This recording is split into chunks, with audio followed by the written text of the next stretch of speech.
دن ہے، ایک فرشتہ بلند جگہ پہ کھڑے ہو کر اعلان کر رہا ہے. اعلان کیا کرتا ہے؟ کہتا ہے وہ سارے لوگ آ جاؤ کہ اللہ کے ذمہ جن کا حق باقی ہے آ جاؤ، اللہ آج تمہیں تمہارا حق ادا کرنا چاہتے ہیں. دوسرے لفظوں میں آپ اس جملے کو یوں سمجھ لیجئے، اعلان ہو رہا ہے لوگوں اللہ کے ذمہ اگر کسی کا ادھار باقی ہے تو آ جاؤ. بھائی اللہ کے ذمہ کس کا حق باقی ہے؟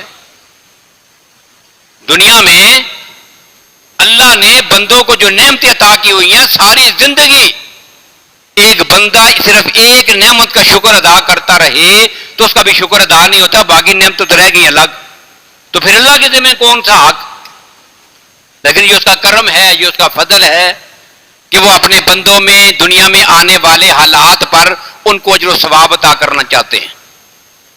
اب لوگ سوال کریں گے اس فرشتے سے، بھائی وہ کون لوگ ہیں جن کو اللہ بلا رہے ہیں؟ کن لوگوں کا حق اللہ کے ذمہ باقی ہے؟ اب فرشتہ کہے گا وہ لوگ کہ جن پر دنیا میں مصیبتیں آئی تھی اور انہوں نے صبر کیا تھا. اب وہ سارے لوگ اللہ کے حضور جا پہنچے گے. اللہ فرمائیں گے میری طرف سے تجھ پہ مصیبت اور دکھ آیا تھا، لیکن تو نے اپنی زبان سے شکوہ شکایت نہیں کی، تو نے ماتم نہیں کیا، تو نے گریبان چاک نہیں کیا، تو نے منہ پہ تماچے نہیں مارے، تو نے صبر کیا تھا.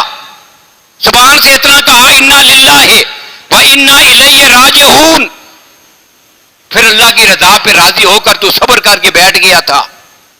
تیری آنکھوں سے آنسو رواں تھے لیکن تیری زبان چپ تھی. میں نے وہ آنسو تیرے نامہ اعمال میں لکھے ہوئے ہیں. آج میں تیرے ان آنسوؤں کا تجھے بدلہ دینا چاہتا ہوں.